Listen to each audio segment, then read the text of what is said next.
Xin chào tất cả mọi người, chào mừng mọi người đã đến với kênh của mình Viva Rosay. Thì hôm nay mình sẽ hướng dẫn các bạn móc một chiếc túi lưới như thế này. Ok, bây giờ chúng ta sẽ bắt đầu luôn nha. Thì chất liệu đây mình sử dụng đó là sợi cô tông 2mm, và ở đây thì các bạn còn phải có 250g sợi. Và kim móc này mình dùng có độ dày đó là 3.5mm. Bước đầu đó là các bạn sẽ bước vào và móc phần đáy túi. Và để móc được phần đáy túi, trước hết đó là các bạn còn phải lấy mũi đầu tiên. Và cụ thể cách lấy mũi đầu tiên sẽ là như sau. Trước hết đó là các bạn sẽ căng sợi ra như thế này. Sau đó các bạn sẽ dùng kim móc quấn quanh sợi một vòng. Sau khi mà các bạn đã tạo được một phần lỗ như thế này rồi, thì các bạn sẽ dùng kim móc kéo sợi qua phần lỗ như thế này cho mình. Như vậy là các bạn đã có được một mũi đầu tiên như thế này rồi. Bước tiếp theo đó là các bạn sẽ gài lên tổng cộng là 36 mũi móc xích.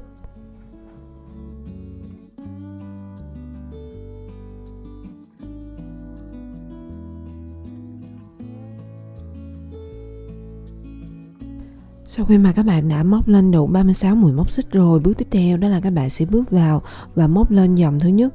Và để móc dòng thứ nhất, trước hết đó là các bạn sẽ gài lên 3 mũi móc xích nữa.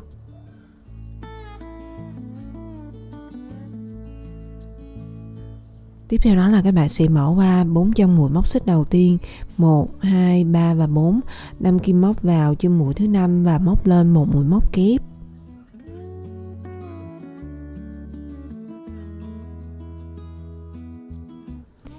Tiếp tục đó là các bạn sẽ đâm kim móc vào chân mũi kế tiếp và móc lên mũi móc kép tiếp theo.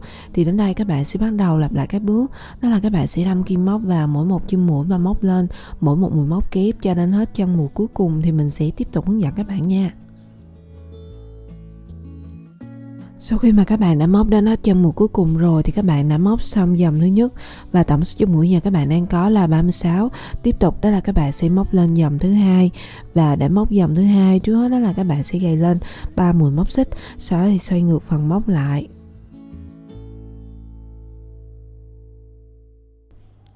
Tiếp theo đó là các bạn sẽ đâm kim móc vào chân mũi thứ hai và móc lên một mũi móc kép. Thì đến đây các bạn sẽ bắt đầu lặp lại các bước, đó là các bạn sẽ đâm kim móc vào mỗi một chân mũi và móc lên mỗi một mũi móc kép cho đến khi nào mà các bạn móc dòng thứ hai và còn lại một chân mũi cuối cùng, thì mình sẽ tiếp tục hướng dẫn các bạn nha.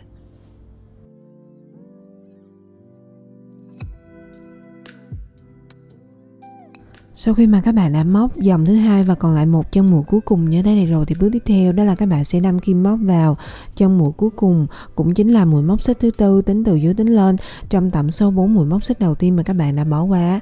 Sau đó thì các bạn sẽ kéo sợi qua và móc lên một mũi móc kép. Tiếp tục đó là các bạn sẽ móc lên dòng thứ ba, và bắt đầu từ dòng thứ ba này trở đi thì các bạn sẽ lặp lại các bước tương tự giống như là dòng thứ hai mình đã hướng dẫn. Và tổng số chân mũi sau khi mà các bạn móc xong cho mỗi dòng sẽ được giữ nguyên là 36 chân mũi, và các bạn sẽ lặp lại các bước như vậy cho đến hết dòng thứ tư, thì mình sẽ tiếp tục hướng dẫn các bạn nha. Sau khi mà các bạn đã móc xong dòng thứ tư rồi thì các bạn đã móc xong phần đáy túi. Bước tiếp theo đó là các bạn sẽ chuyển qua móc phần thân túi, và ở phần đáy túi này gồm có 4 cạnh. Thì để móc được phần thân túi, các bạn sẽ móc từ cạnh thứ nhất qua cạnh thứ hai đến cạnh thứ ba và cuối cùng là cạnh thứ tư. Thì đầu tiên đó là mình sẽ hướng dẫn các bạn móc cạnh thứ nhất trước nha. Và để móc được cạnh thứ nhất trước đó là các bạn sẽ móc lên một mũi móc xích, sau đó thì xoay ngược phần móc lại. Và bắt đầu từ chân mũi đầu tiên này thì các bạn sẽ đâm kim móc vào mỗi một chân mũi và móc lên mỗi một mũi móc đơn.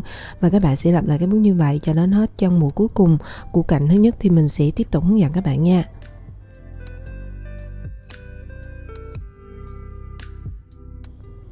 Tiếp tục đến cạnh thứ hai, các bạn cũng sẽ đâm kim móc vào mỗi một chân mũi và móc lên mỗi một mũi móc đơn. Thì để nhận biết được là các bạn sẽ đâm kim móc vào chân mũi nào thì các bạn sẽ dựa vào cấu tạo mũi mà các bạn đã móc lên ở phần đáy túi. Đó là các bạn đã móc lên bằng cái mũi móc kép, thì một chân mũi các bạn sẽ đâm vào phần đầu của mũi móc kép, và chân mũi kế tiếp thì các bạn sẽ đâm kim móc vào phần giữa của mũi móc kép. Và ở đây có tổng cộng là 9 chân mũi, thì các bạn sẽ móc lên đủ 9 mũi móc đơn.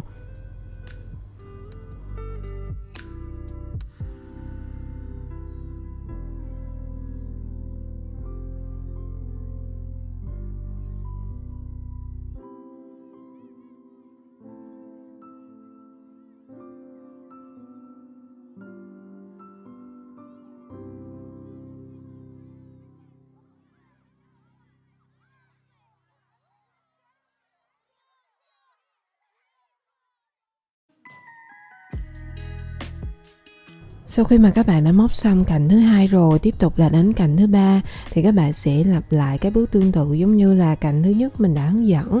Và sau khi mà các bạn đã móc xong cạnh thứ ba rồi, tiếp theo đó là đến cạnh thứ tư thì các bạn sẽ móc tương tự giống như là cạnh thứ hai mình đã hướng dẫn. Và mình sẽ gặp lại các bạn sau khi mà các bạn đã móc xong cạnh thứ tư nha. Sau khi mà các bạn đã móc xong cạnh thứ tư rồi thì các bạn đã móc xong dòng thứ nhất của phần thân túi và tổng số chân mũi giờ các bạn đang có là 90. Và để kết thúc dòng thứ nhất thì các bạn sẽ đâm kim móc vào chân mũi đầu tiên, kéo sợi qua và móc một mũi dời. Tiếp tục đó là các bạn sẽ móc lên dòng thứ hai, và để móc dòng thứ hai trước hết đó là các bạn sẽ gài lên 4 mũi móc xích.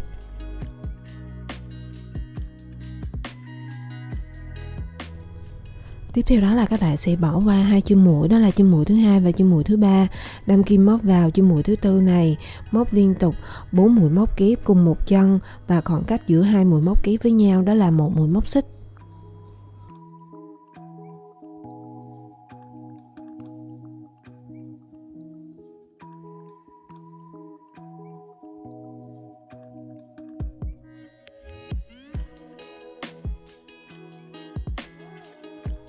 Tiếp tục đó là các bạn lại móc lên một mũi móc xích, bỏ qua hai chân mũi, đó là chân mũi thứ năm và chân mũi thứ sáu, đâm kim móc vào chân mũi thứ bảy và móc lên một mũi móc kép.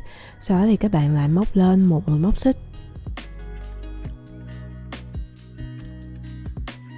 Thì đến đây các bạn sẽ bắt đầu lặp lại các bước theo thứ tự từ chân mũi thứ tư cho đến hết chân mũi thứ bảy với các chân mũi còn lại, và các bạn sẽ lặp lại cho đến khi nào mà các bạn móc dòng thứ hai và còn lại hai chân mũi cuối cùng thì mình sẽ tiếp tục hướng dẫn các bạn nha.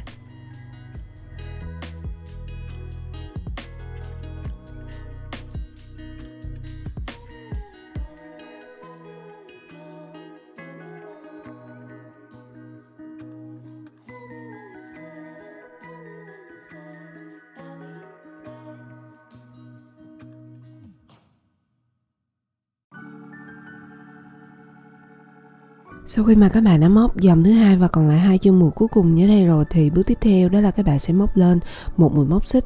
Thì như vậy là các bạn đã móc xong dòng thứ hai rồi, và để kết thúc dòng thứ hai thì các bạn sẽ đâm kim móc vào chân mũi đầu tiên của mũi móc xích thứ ba là nằm ở đây, kéo sợi qua và móc một mũi dời. Tiếp tục đó là các bạn sẽ móc lên dòng thứ ba, và để móc dòng thứ ba trước hết đó là các bạn sẽ gài lên 4 mũi móc xích.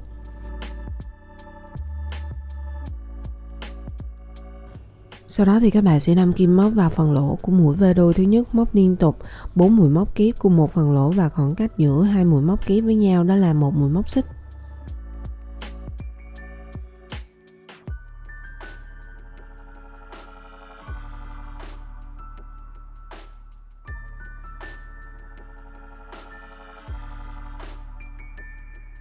Như vậy là các bạn đã có được một mũi V đôi thứ nhất rồi. Tiếp theo đó là các bạn lại móc lên một mũi móc xích.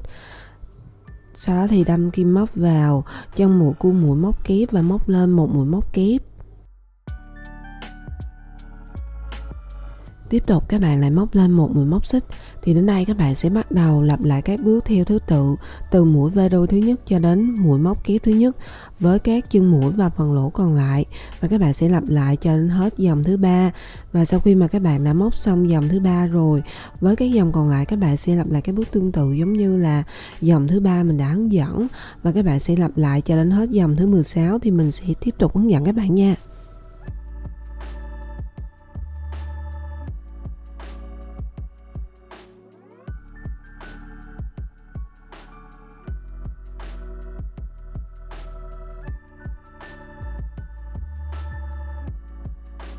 Sau khi mà các bạn đã móc xong dòng thứ 16 rồi thì các bạn đã móc xong phần thân túi. Tiếp theo đó là các bạn sẽ móc lên dòng thứ 17. Và ở dòng thứ 17 này các bạn sẽ chuyển qua móc phần viền miệng túi, và cụ thể cách móc sẽ là như sau. Đầu tiên đó là các bạn sẽ gài lên 3 mũi móc xích. Sau đây các bạn sẽ đâm kim móc vào phần lỗ đầu tiên này, móc lên một mũi móc kép.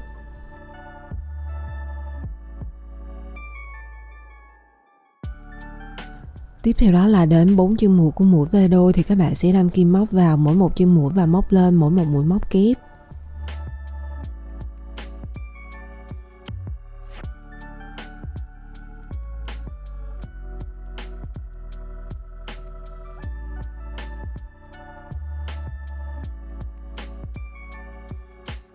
Sau đó là đến 2 phần lỗ và 1 chân mũi của mũi móc kép thì các bạn sẽ đâm kim móc vào mỗi một phần lỗ và mỗi một chân mũi và móc lên mỗi một mũi móc kép.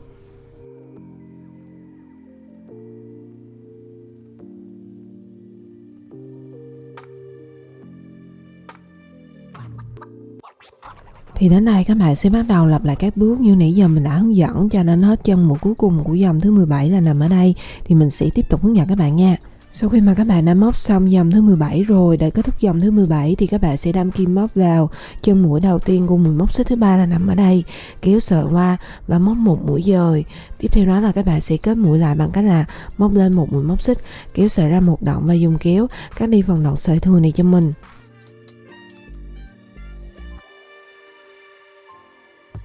Bước tiếp theo đó là các bạn sẽ chuyển qua móc 2 phần dây xách, và để móc được 2 phần dây xách, trước hết đó là các bạn cần phải xác định được 4 điểm mà các bạn móc 2 phần dây xách nằm ở phần miệng túi. Thì điểm thứ nhất là nằm ở chân mũi thứ 7, 8 và 9. Điểm thứ hai là nằm ở chân mũi thứ 35, 36 và 37. Điểm thứ ba là nằm ở chân mũi thứ 59, 60 và 61. Điểm thứ tư là nằm ở chân mũi thứ 88, 89 và 90. Và đầu tiên đó là mình sẽ hướng dẫn các bạn móc phần dây xách thứ nhất nằm ở điểm thứ nhất và điểm thứ hai trước nha. Để móc trước hết đó là các bạn sẽ đâm kim móc vào chân mũi thứ 35 này, sau đó dùng sợi và lấy mũi đầu tiên. Tiếp theo đó là các bạn sẽ kéo mũi đầu tiên mà các bạn vừa mới gài qua chân mũi thứ 35 này cho mình.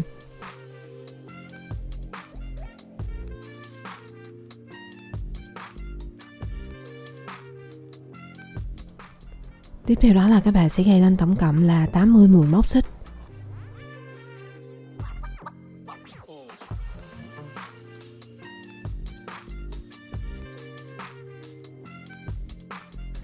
Sau đó thì các bạn sẽ đâm kim móc vào 3 chân mũi của điểm thứ nhất, đó là chân mũi 9, 8 và 7, móc liên tục 3 mũi dời trên 3 chân mũi.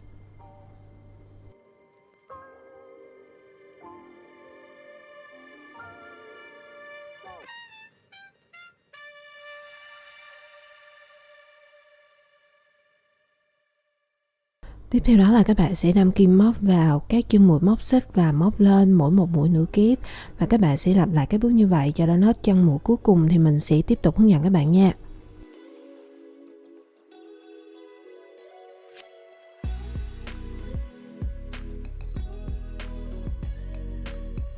Sau khi mà các bạn đã móc đến hết chân mũi cuối cùng rồi, bước tiếp theo đó là các bạn sẽ bỏ qua chân mũi thứ 36, đâm kim móc vào chân mũi thứ 37 của phần miệng túi, kéo sợi qua và móc một mũi dời. Sau đó thì các bạn sẽ kết mũi lại cho mình.